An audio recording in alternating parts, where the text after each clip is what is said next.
on est mardi soir, 24 novembre, c'est très précis. Hein. Oui. Donc, alors ce soir, je voudrais t'interroger sur Salah Hamouri. Oui. D'abord, peux-tu nous en dire plus sur Salah Hamouri? En ce qui concerne Dijon, oui. C'est ce que tu veux dire. Eh bien, tout simplement, on peut citer le collectif de soutien, le collectif local de soutien, qui a été élaboré en décembre 2008 et qui a été effectif début janvier 2009. Il était prévu à ce moment-là un sitting en relation avec le sitting qui est fait régulièrement chaque mois place du Barenté, François Rude. Mais vu les événements de Gaza, ça a été reporté un peu plus loin dans le courant de l'année. Ensuite, il y a eu des événements de cet été avec les démarches pour que Denise Hamouri soit reçue à l'Élysée, ce qui n'a pas pu être le cas, en tout cas dans les conditions qui étaient souhaitées. Denise Hamouri qui est tout de même qui a été reçue malgré tout, mais pas entre deux portes, mais enfin pas par notre président comme c'était voulu. On a retrouvé Denise Hamouri lors de la fête de l'UMA. On l'a retrouvée à l'occasion d'un débat parmi d'autres personnes représentant les droits humains internationaux, rattachés à la Palestine, au Moyen-Orient, etc.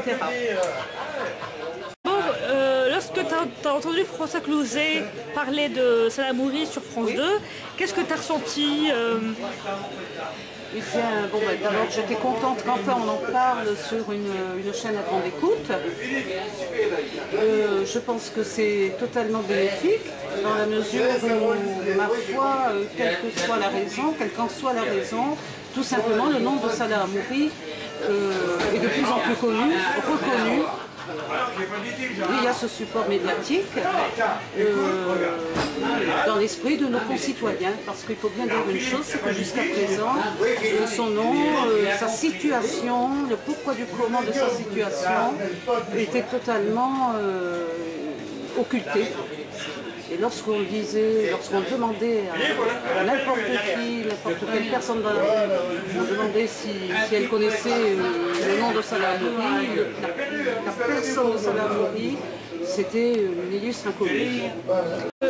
Donc par rapport à Salah Hamouri, qu'est-ce qu'on peut faire comme action autrement pour le comité de soutien qu'est-ce qu'on peut faire? On peut lui écrire. Son adresse se trouve sur plusieurs pages du net, du collectif de soutien, parce qu'il ne faut pas oublier qu'il y a le collectif national de soutien, il y a une page web concernant le collectif local de soutien de Dijon, mais ce n'est pas le seul. On peut donc lui écrire, il serait prévu aussi d'écrire aux autorités de la part de n'importe quel citoyen. Et puis, il serait question de faire aussi une campagne d'affichage afin qu'il soit visiblement reconnu. Qu'est-ce qui te donne envie de t'engager?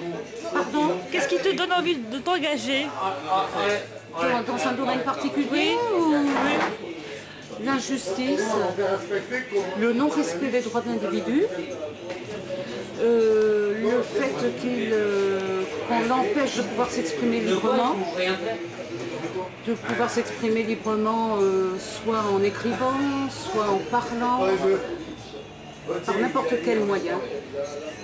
Et là, chez moi, ça génère un sentiment de révolte, de rébellion, et ça me donne envie de monter au créneau. Voilà, c'est ce que je pourrais dire. D'accord. Alors, oui, tu aurais un message pour Taïeb. Pour ça. Taïeb. Il continue le travail qu'il fait là-bas sur le terrain. C'est un excellent relais.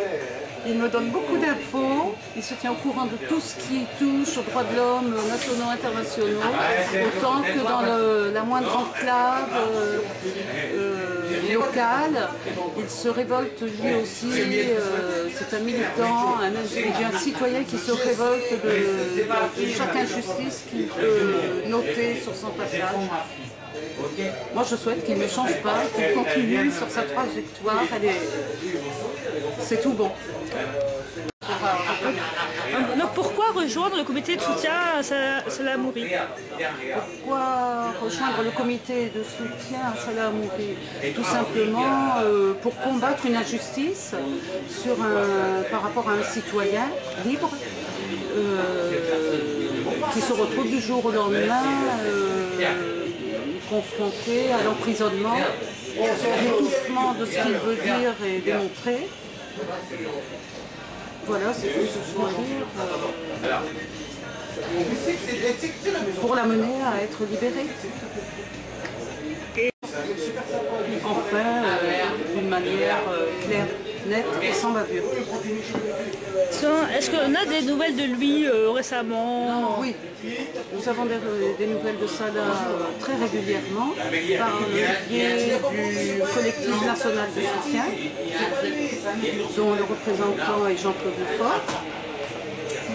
Au niveau national, il nous donne très régulièrement toutes les actions qui sont faites sur le terrain. Il nous donne tous les liens de façon à ce qu'on puisse faire un relais efficace et maintenir le relais. Ouais. Est-ce que Salah Hamouri se s'est soutenu? Salah Hamouri, est-ce qu'il se s'est soutenu? Il se s'est soutenu. Sa maman le voit régulièrement, lui rend visite régulièrement en prison. Il est au courant de tout. Il est au courant de toutes les actions des différents collectifs. Il est au courant aussi de toutes les actions via le web. Il sait tout ce qui est fait de part et d'autre. Il est évident que pour lui, c'est quelque chose qui l'aide à se tenir debout. Et on pourrait dire la phrase de Florence Aubenas, lorsqu'elle est revenue, Florence Aubenas a été prise en otage en Irak, et lorsqu'elle est revenue, une des premières choses qu'elle a dites, c'est si je suis là, c'est parce qu'on m'a attendu. C'est vrai. Voilà. Donc ça prouve que... Ça prouve que tout simplement toutes les actions de part et d'autre sont positives et que même si on a l'impression que peut-être ça peut tomber à l'eau parce que ça peut paraître comme une goutte d'eau à chaque fois, dans le fond non, parce que tout ça rajouté, ça fait un relais énorme qui permet de l'autre côté à ce que les personnes concernées se relèvent et tiennent debout et arrivent au bout de leur trajectoire. Merci, je ne sais pas, tu veux ajouter des choses, il y a des choses que tu veux ajouter, voilà. Qu'est-ce que tu veux dire? Non, merci. Voilà. C'était un plaisir.